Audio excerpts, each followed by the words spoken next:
The northern part of Moldova is the part of the country where you're more likely to be greeted in Russian, more likely to see the hammer and sickle, more likely to hear openly pro-communist rhetoric, and not just in a geopolitical sense, but in a very economical one too, and up until recently, more likely to ask yourself if you haven't accidentally crossed the border. But it's not all grim. The look and feel of the North has changed quite dramatically over the last 5 years, and at this pace, in another 5 years it will become quite difficult to find hidden gems for industrial tourism in this country. Industrial tourism means something different in Eastern Europe, the phenomenon being connected to tourism specifically for admiring collapsed communist-era industry and generally towns stuck more or less in a time capsule. Well, that was the North for a long time since independence, but slowly, yet consistently, it's increasingly not so anymore. With that said, the North is also a wound, much like the whole Republic, but it is particularly obvious in the North, and it's one of the big reasons that makes the North what it is today, for better and for worse, though mostly for worse. In the previous episode, I showed you Orhei, the unexpected political center of the North, and in this episode we'll go through the economic center of the area, Bult, and then quickly through the other important towns. As time went on, the politics of the North have become a lot more interesting, and we have a lot to unpack. Depopulated several times, most recently within living memory, subjected to deportations, famine, regime change 6 times in just the last century, and threatened by war more often than not, Bult in particular, and the North in general, hides entire bookshelves of stories. And we'll try to go through a few of them. Welcome to Bult. Let's explore.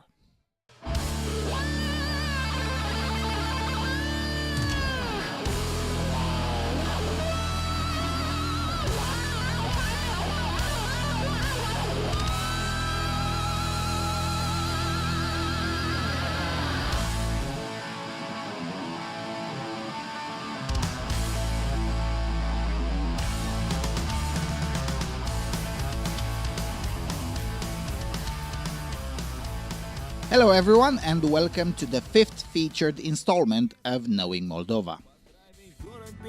Здесь уже весна. Мы любим пельцы, мы любим бан, мы любим центр и северный вокзал. 8-9 квартал, тещу уж так и быть, автовокзал бы не забыть. Bult, the economic capital of the North, and for many years in post-communism, also a source of culture in its own right. Sure, not always to the liking of the majority, but a source of culture nonetheless. This makes sense given that it's the 3rd or 2nd biggest town of Moldova, after Chisinau and, well, Tiraspol. That's why I said 3rd or 2nd, because it's not only a debate on whether Tiraspol is Moldova or not, or indeed whether it should be, but also whether anyone should trust the numbers on Tiraspol.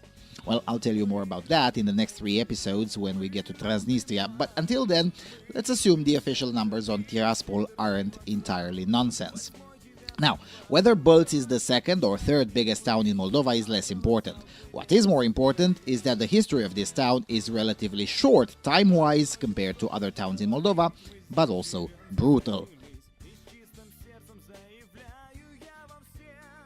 Bult appears as a footnote in 1620 in various Polish chronicles about Poland's incursions on the outskirts of the Ottoman Empire, but it takes another almost 100 years until the place really becomes relevant. However, once it started to matter, largely because of its geographical position, Bult keeps on reappearing in history, unfortunately almost always around terrible events, usually with the Russians somewhere in the picture. Kinda ominous, considering that the border crossing with Ukraine is just 120 kilometers away from here. So, after the defeat of Sweden by Russia at the Battle of Poltava and the subsequent retreat of the Swedish army in what is today Varnica and Bendier, localities that you will see in the next episode, the Russian Tsar starts a bigger campaign against the outskirts of the Ottoman Empire. Bults would serve as a supply base for the Russian army following the Treaty of Lutsk. Lutsk, then in the Polish-Lithuanian Commonwealth, today in Ukraine, was the place where the Moldovan ruler Dimitrie Cantemir met with Tsar Peter the Great to sign a secret deal that involved Moldova helping the Russians against the Ottomans. Well, the campaign, known in English-language historiography as the Prut River Campaign of 1711, did not exactly go as planned. The Ottomans easily defeated the Russian-Moldovan coalition. Russia lost the Azov fort and eventually had to withdraw to the Dniester River, leaving Bults behind. What happened next was the standard for dealings with the Ottomans. The city got pillaged. It took another 50 years until the town revived again. By 1770, it becomes a trades fair, and the Moldovan rulers, now again under Ottoman suzerainty, raise up churches and expand the place to become a more permanent settlement. Most importantly, in 1795, the local rulers tried to persuade several hundreds of Armenian merchants to permanently move here to speed up business. They even built an Armenian church for them. Well, the Armenians never came, and the church was made a standard Orthodox one, and it survived until 1965, when the Bolsheviks tore it apart.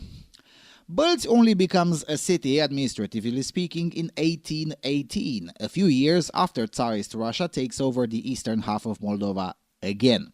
But it really starts booming economically after 1887, when it gains regional administrative status and it gets connected to the Russian railways network, when also, finally, the Armenian merchants also arrive. And with them, Jews, Ukrainians, Russians, and even a few Scandinavians. From the 1890s and all the way till a bit after World War II, Bults was more or less a Jewish center. Just before World War I, just a bit more than half of Bults' population was Jewish, a situation that remained relatively unchanged in the first half of the 20th century. In 1918, the city, as the rest of the country, becomes part of Romania and retains administrative county status, and since it was quite wealthy, it also attracts even more foreigners, be it as merchants or as refugees. You see, after the establishment of the USSR, millions of people ran westwards to escape from collectivization, the Holodomor, or the ruthless inquiries of the NKVD. The 1930 Romanian census puts the Jewish population in Bults at 47%, Romanians at 30%, and then the remainder in descending orders, Russians, Germans, Poles, Ukrainians, Armenians, and Gypsies. That whole world was permanently destroyed by World War II. First, the Soviet Union in 1940 kills or deports to Magadan all Romanians that worked for the Romanian state, then all Romanian teachers, then all priests, and then all refugees, particularly the Ukrainian ones. And if that sounds familiar, it's because Russia never changed. Then in 1941, when Romania, in alliance with Nazi Germany, briefly recovers control in the region, proceeds to deport all Jews and anyone who might have helped the Soviets. And finally, in 1944, when the USSR gets control again of the region, proceeds to deport the Germans and the Poles, and starve prisoners of war to death with a concentration camp built where today there's a factory and a military facility, hence no footage. Those who survived the concentration camp, the lucky ones, were deported to the Gulag in Siberia. The rest of them were simply shot in the head and buried in unmarked graves. Then, after the war, the USSR continues with the deportations. This railway station in particular was the departure point for tens of thousands of people designated by the Kremlin for deportation to Kazakhstan and Siberia under the so-called Operation South. Essentially, between 1949 and 1954, the city was effectively emptied of almost all of the people who previously formed the civic life of Bults. By 1955, only a few very old people who could remember life from just 15 years before were still in town or indeed anywhere in the area. Now, why does this matter? Because the footage you are looking at now is essentially all new. Almost nobody from Bulc now can claim any roots here prior to 1955. In modern parlance, we can say that the city was rebooted. So between 1955 and 1991, Bulc lived in a completely parallel universe, one in which the Romanian language either did not exist at all or it was a peripheral discussion, one in which Bulc, more so than other Moldovan cities, looked exclusively to Moscow, and one in which the population was carefully fed the narrative that they only exist because of the empire. The epitome of this propagandistic setup was, of course, the 1980 Olympics, Bulc being the only place outside of Chisinau in Soviet Socialist Republic of Moldova where Soviet cameras taped a grandiose ceremony during the Olympic torch relay. In fact, to this day, you still meet people who say that in 1980 the city mattered, with the implication being that it now no longer does, even though it is richer and bigger now.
But this narrative was, for many years in post-communism as well, supported by basically both sides. Romanian speakers wouldn't go to Bulc because there'd be Russians there, and Russian speakers wouldn't venture too much southwards and least of all westwards.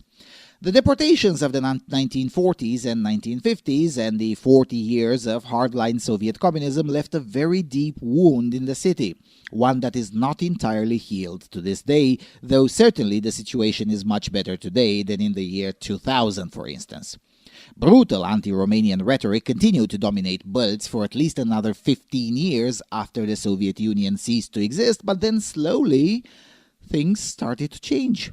Much slower than Romanian speakers in Moldova would have wanted, but much faster than sociologists had predicted in the 1990s.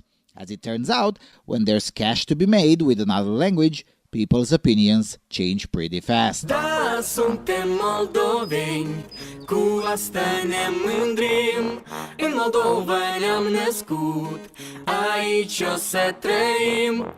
Orice s-a întâmplat, mereu eu voi rămâne alături de cei dragi și ei de mine.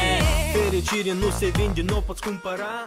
And that's how we get to the present day. Specifically, present-day politics, because you don't come to Freedom Alternative for a history lesson or for tourist attractions. What you're looking at right now is a video clip from the band Lume, World in English.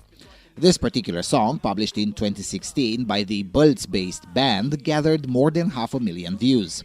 Considering that the song is about the Republic of Moldova and is half in Romanian, half in Russian, and it's explicitly about Moldovan patriotism, it is safe to say that virtually all views this song gathered are from people who are either from Moldova or are closely interested in Moldova, such as yours truly.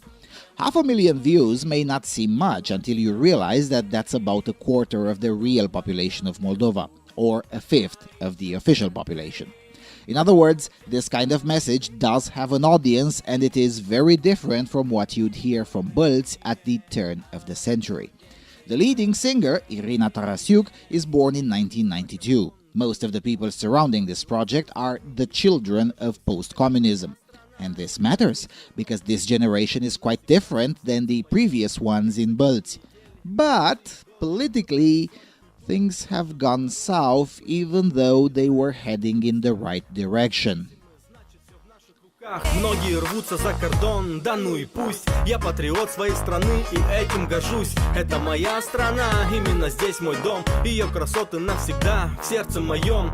День за днем, недели, месяцы и годы мы пронесем культуру нашего народа. Мы должны перестать испытывать страх. Мы независимы, значит все в наших руках. Недаром Штефан Великий в пух и прах разбивал всех, кто нападал, нагоняя страх. На произвол судьбы он не бросал страну. Только за это низкий поклон ему. Наша Родина-мать, мы за нее в ответе. Я хочу, чтобы здесь росли мои дети. Я люблю эту страну и ее людей. И все, что в этой песне посвящается ей.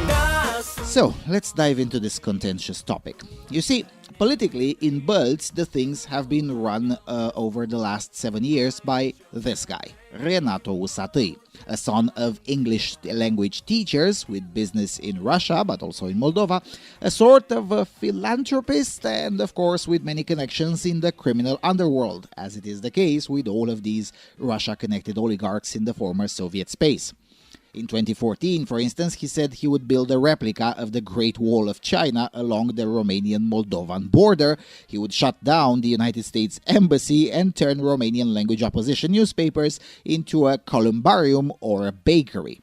That was when he only had strong economic influence in Balti. Then in 2015, he runs for mayor and gets over 70% of the vote and becomes the mayor of this important city.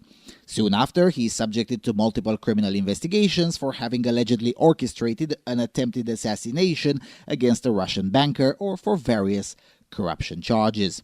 However, none of those bore any fruit because the indictments were poorly formulated. Those slightly better formulated ended up being overturned at the European Court of Human Rights.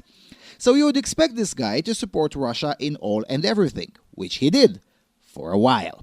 Then, at some point, he stopped doing that. Around 2018, suddenly he started speaking more often in Romanian, the typical aggressive attitude got slightly softer, he stopped being stupid in public for the most part, and in 2020, he runs for president. He gets 17% in the first round. Not enough to get him into the final, which would pit Maia Sandu, supported by the West, against Igor Nikolaevich Dodon, supported by Russia. Much to almost everyone's surprise, though, Renato Usatăi, from the third place, comes out and begs his voters to vote, quote, against Igor Dodon, unquote, and then proceeds, for 2 weeks in between the rounds, to campaign aggressively in the field for that message. The move is a success. The vast majority of Usatăi's voters turn up in the second round for Maia Sandu, and thus she becomes president. A day after she was sworn into office, the procedures are triggered for snap parliamentary elections of 2021, the ones for which we went to Moldova to tape the vast majority of the footage used in this series. And this is where it gets complicated. The local Balti oligarch makes the weird decision of not running for parliament with his political party, for which the threshold would have been 5%, but rather as an electoral bloc, for which the threshold was 7%. The electoral bloc Renato Usatăi only got 4.1% on July the 11th, 2021. Not enough to get into the parliament, but most humiliating, at least from Usatăi's perspective, the electoral bloc came in third here in Balti, after the electoral bloc of communists and socialists, who got 40% here, and the pro-Western Action and Solidarity Party, who got 27%. Renato's bloc got only a bit over 22%. Infuriated with the result, in his controversial style, Renato Usatăi resigns from the position as mayor of Balti, fulfilling an older promise of his that if he feels he's no longer wanted, he will leave on his own and won't wait to be ousted. If people want politicians instead of people who build things, then let them have politicians. I can't be that, Renato Usatăi was quoted in one of the many statements he made after the parliamentary election. The decision was not exactly well received. In fact, many people in Balti were quite sad when hearing the news because they credited Usatăi, rightfully or wrongly, with many significant improvements in the standard of living in the city. Here's a snippet of street interviews from Nord News following Usatăi's resignation. El, toată lumea a fost la fel, dar lumea dacă nu l-a ales la alegeri, nu a avut respect față de el. La noi dezordine foarte mult în Republică, nu știu ce ori face mai departe, dar în orice caz nu e nimic bun. Dacă o leacă ne-au ridicat Renat Gheorghe, măcar ne-au făcut unele străzi frumoase, unele... Noi în ograda noastră n-am avut lumină niciodată în ogradă. Mergem noaptea pe întuneric, așa ea. Mulțumea lui, ne avem lumină în ogradă. Мне жалко, что его нет, но даже если он будет выше, я думаю, что он о нашем городе не забудет. Это его выбор. Как бы хорошо или плохо. С ним было хорошо. По-моему, за последние 20 лет это лучший примар. Îmi pare rău că a plecat. Ну, очень плохо, потому что хотелось бы, чтобы дальше в городе были какие-то изменения. Во всяком случае, он как человек энергичный. Îi pare rău. El tare bun a fost, tare a fost el înțelegent, și tot face, a făcut lucruri foarte bun și îi mulțumim toată lumea de dânsul. Îmi pare tare rău, vă spun în primul rând. A făcut multe de toate, da? N-a dovedit băiatul încă să facă. Îmi pare rău de dumnealui. Chiar sincer îmi pare rău de dans. Pentru că foarte mult a făcut la noi în oraș. Nu știm ce persoană să fie, să nu fie mai rău, că trebuie să fie o persoană care să aibă grijă de poporul său, de persoane care locuiesc în oraș. Не трудно сказать. Может быть, Григориш. Имен не могу сказать. Я не вижу кандидатов пока в городе. Я не знаю кандидатур, которые там могли бы быть. Я уже отошел, я старенький уже отошел от этих дел и не интересуюсь особенно. Cine vedeți în loc de primar? Не знаю, нету достойных. Toate Grigorișul dacă se balotează. Altcineva nu vedem. Не vижу никого. Dar cum credeți, ce calități ar trebui să aibă un primar bun a orașului? Și ce ar trebui să facă pentru oraș? Ну, видно было, что усатый делал. Улицы немножко расцвели, какие они были. Да, конечно, потому что изменения нужны в любом случае. Но всегда одно и то же, это неправильно. Мы же движемся, жизнь это движение, вот и пусть меняется. Все супер. Знаете, я даже не знала об этом. Усатый, я считаю, что он не примар. Ceea ce văd pe internet, că îmi pare rău, dar n-aud de bine. Sunt bucuroasă că a plecat. In fact, several protests took place in the week that followed the parliamentary election. It just cannot be understated just how unpopular his resignation was. However, his resignation also meant snap elections for the mayor's office. The communists may still be popular for parliamentary elections here in Bălți, although dwindling every round of elections, but when it comes to the mayor's office, the people of Bălți won't simply vote for a generic leftist anymore. That's how Renato Usatăi had come to power in the first place here, and that's how people intended to vote again. And this is where it gets even weirder. As you've seen in the street interviews, some people touted the name of Nicolae Grigorishin as a possible successor. Well, that's the chap who ended up being the new mayor, but the process through which that happened is a honky one, to put it mildly. It's a story of Maia Sandu's regime committing a grave mistake. It sounded like a serious mistake in December 2021, but it is clearly an even bigger one now with the Ukrainian context. So, Usatăi resigns, elections are called for on November the 21st, people come to the polls, not in great numbers, around 32% turnout rate, and after the first round, Marina Tauber, vice president of the Shore Party, comes up first with 47.93% of the votes, just a few hundred votes behind an outright victory. Please watch the previous episode to understand what the Shore Party is. Meanwhile, Nicolae Grigorishin, now LARPing as an independent candidate, comes out a distant second with a bit under 21%. Well, all fine and dandy, and on December the 6th we decide the new mayor in the second round, right? Well, no. In the 2 weeks that followed the first round, the courts decided to exclude Marina Tauber from the competition because her campaign paid in cash for the food of certain campaign volunteers, an irregularity which was not part of the Moldovan Electoral Code, which does not forbid such payments, be they in cash or otherwise, as long as they are properly reported, which they were, as confirmed by the Supreme Court, which nonetheless upheld the lower court's decision to kick her out. Now, this was the first problem. The almost winner got excluded on essentially bullshit charges. The second problem is that the elections were not either repeated from scratch or have Nicolae Grigorishin run unopposed. Both solutions would have been in accord with Moldovan law and jurisprudence. Instead, the Supreme Court decided to order the second round be held between the second place, Nicolae Grigorishin, and the third place, some no-name NPC from the pro-Western ruling party. In the end, the second round was between Grigorishin and an even less known figure that got 1,000 votes or so. This created an even bigger resentment in Bălți.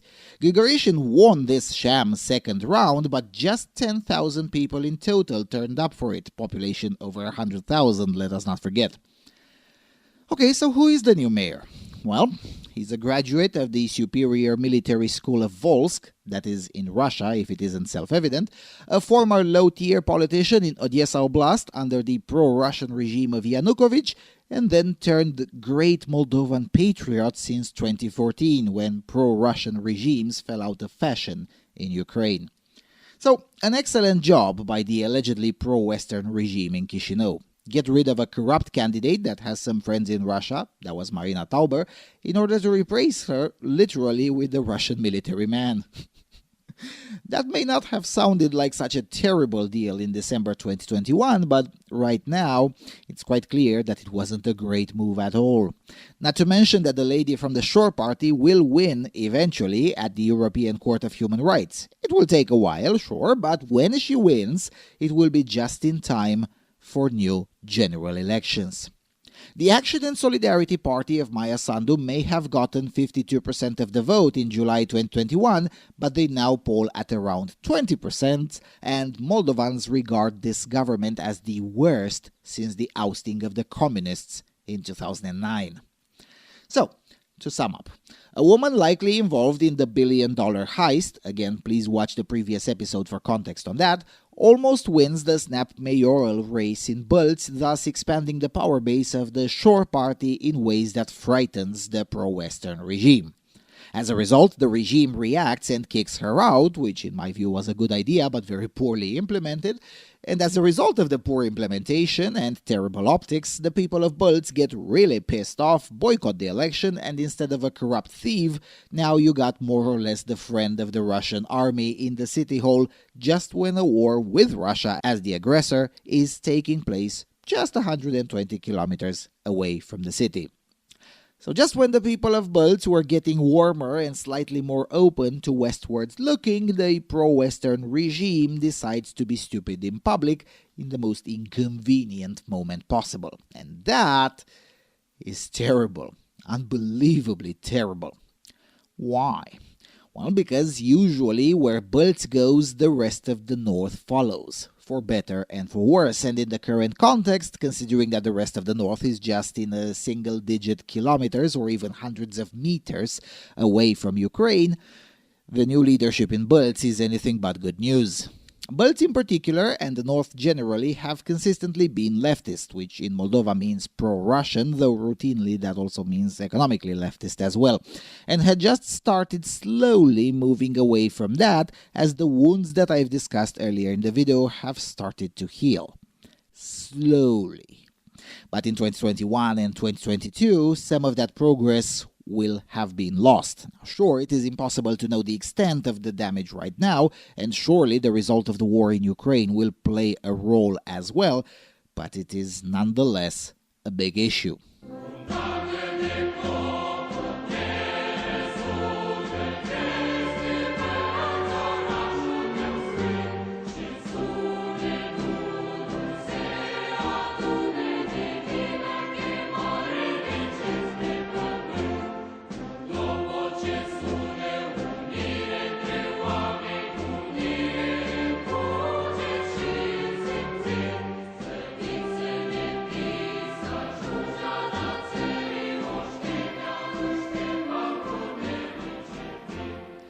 And to exemplify what I mean when I say that the north is somewhere in between, the best course of action is to head north.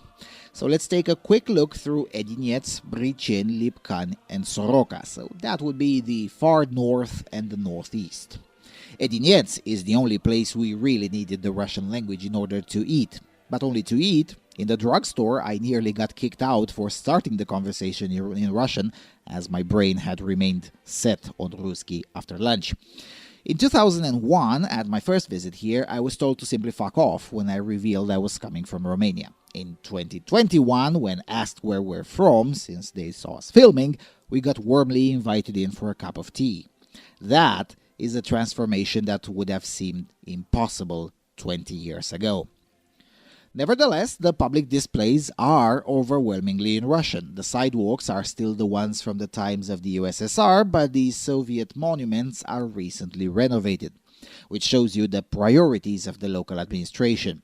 Since the local elections of 2019, the local council is now evenly divided. The pro-Russian Socialist Party no longer has an outright majority.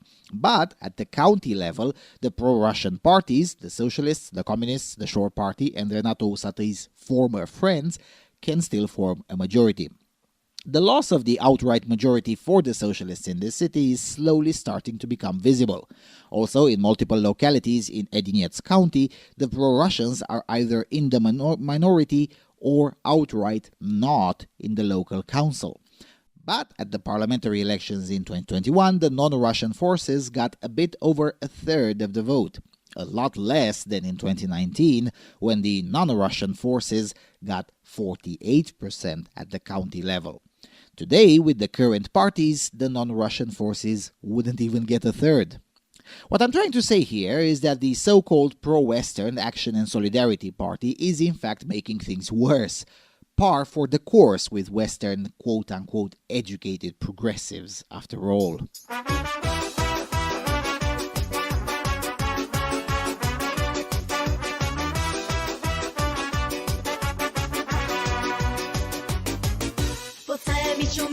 Cu care vrei să stai, poți să te veselești cu dânsi atât cât ai să vrei. Dar dacă iar de seară încerci să vii acasă pat, să știi că dormi afară, dar nu la tine în pat. Hop, hop, hop, nu zic hop, când vii acasă, hop, hop, hop, nu zic hop, când nu te lasă, hop, hop, hop, nu zic hop, femeia nu te lasă. Hey, hop, hop, hop, nu zic hop, când vii acasă, hop, hop, hop, nu zic hop. On the way to Brichin, the villages are also chock full of such monuments, almost all of them recently renovated. The roads get progressively more terrible, but communist propaganda is well taken care of.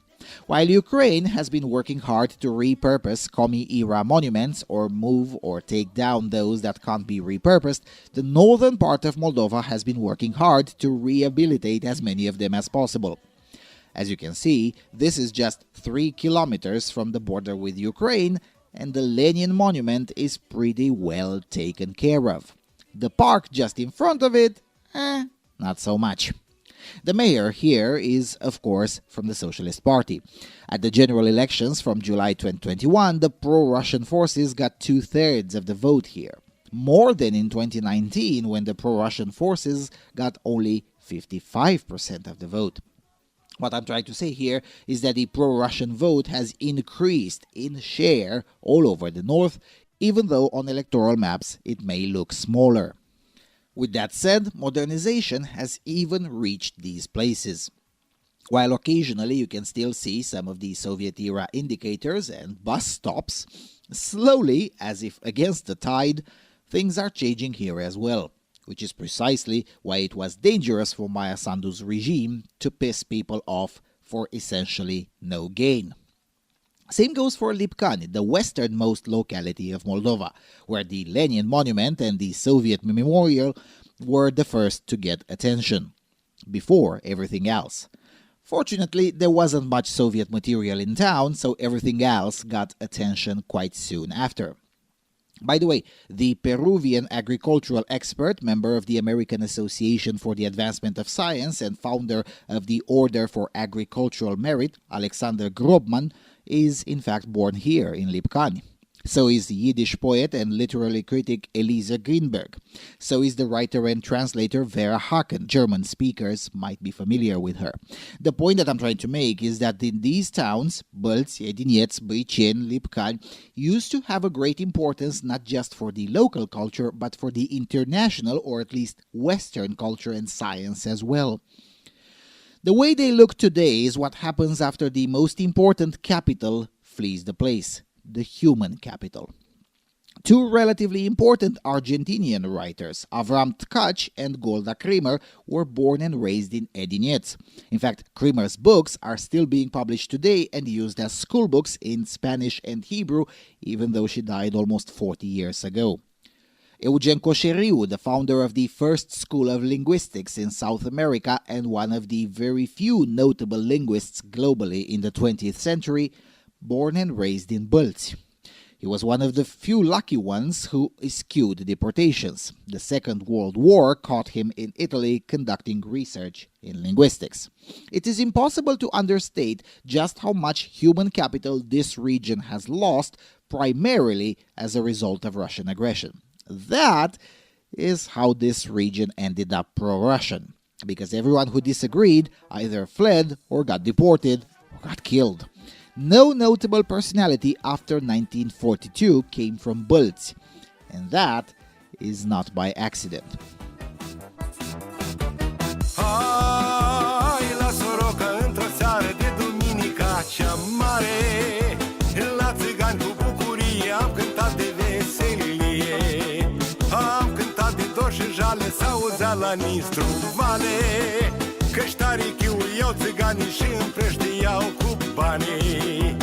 Creștiganilor le place ca să cânte și să joace, pentru cântece de jale dau o pungă de parale, pentru cântece frumoasă dau tot cei mai buni din casă, iar baronul la țigani, măi, dă și aur, dă și bani, măi.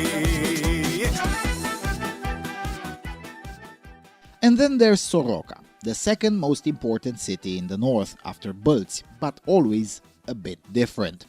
In fact, Soroca is one place that stays true to its very long history. It's located on a patch of land on the right side of the Dniester River that's been more or less continuously inhabited for over 5,000 years.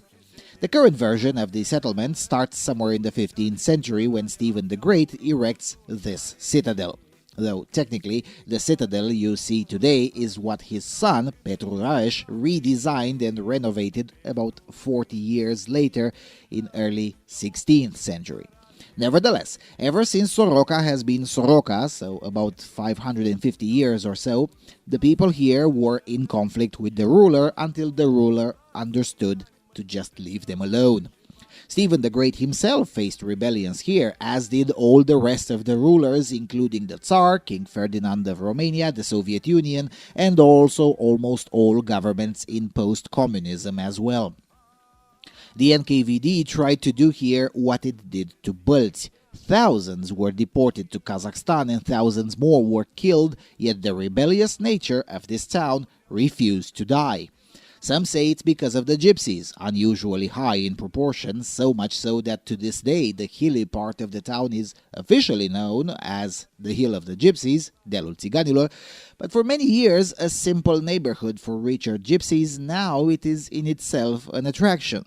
So some say it's because of the gypsies. Others say it's because of the city's long commercial or merchant tradition, which meant people have a much higher sense of property since they historically had much more time to acquire it, since the rules of feudalism rarely applied here.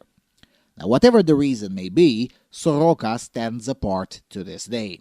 Politically, it is part of the north. The mayor is from the pro-Russian Socialist Party, but unlike Edinets or Hay, the authorities speak Romanian oftentimes exclusively.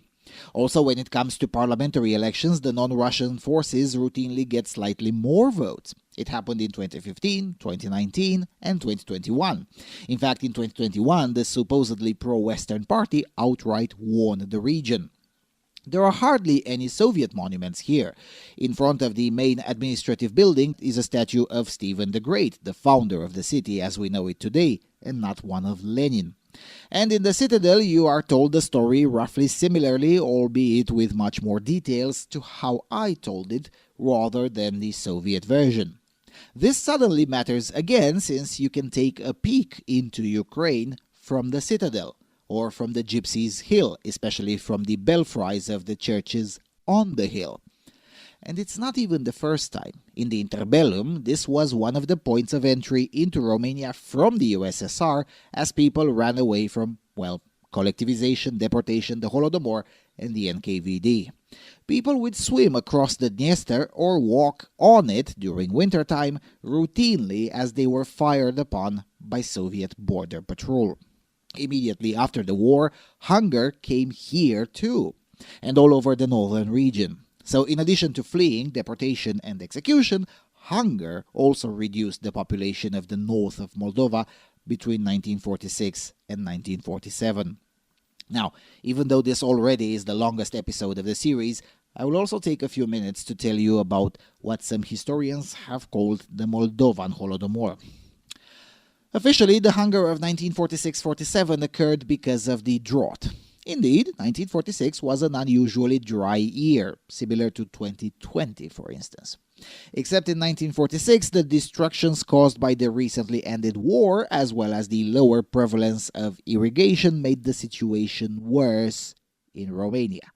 In Moldova, Stalinism made the situation a lot worse.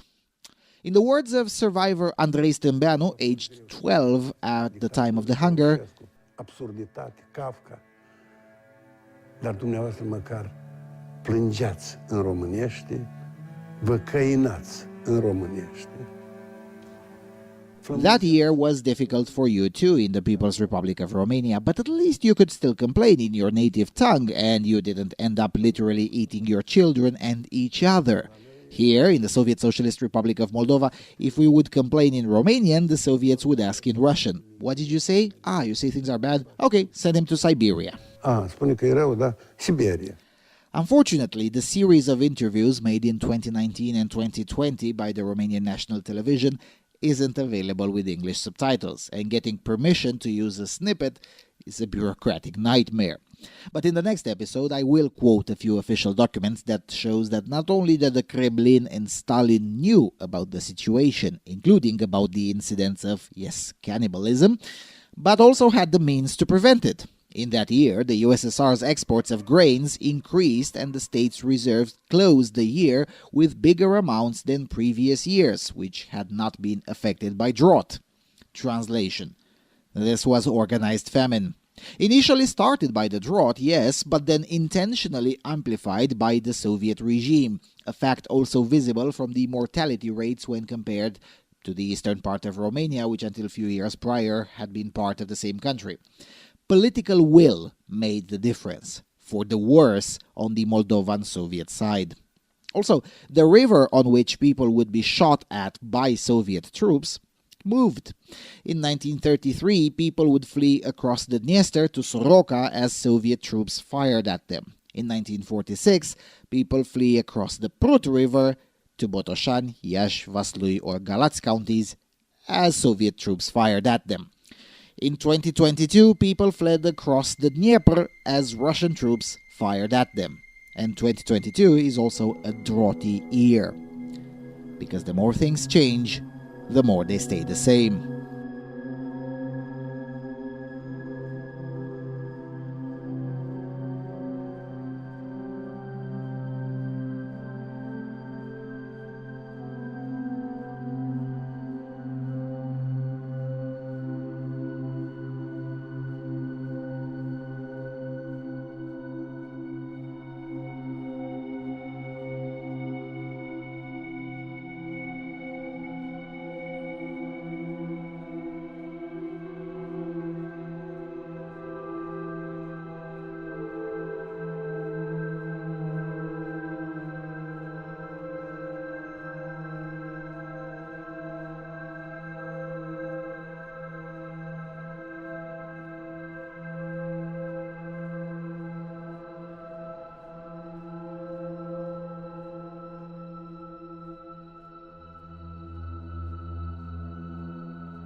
And with that, I'll wrap this up as follows. The northern region of Moldova is a wound.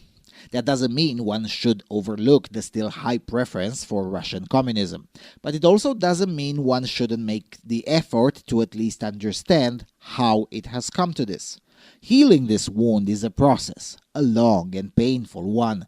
The healing process cannot really be accelerated, but it can be partially reversed through rushed decisions. Many people hope that the elections of 2020 and 2021 would at least be another step in the direction of healing.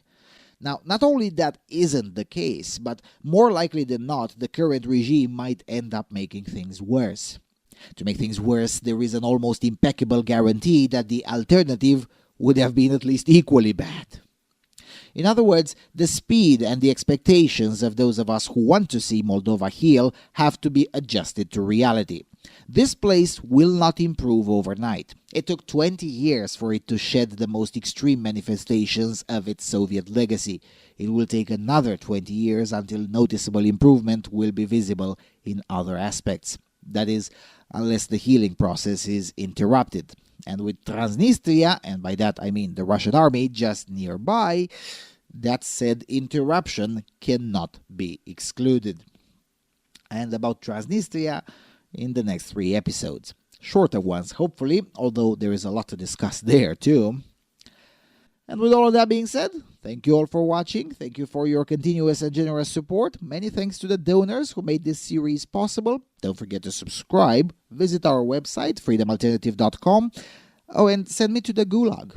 This summer, I want to gather even harsher stories from Kazakhstan. Hopefully, a few Moldovans deported in the 1940s are still alive there and are willing to talk to the camera. And with that, I'll see you all soon on the Freedom Alternative.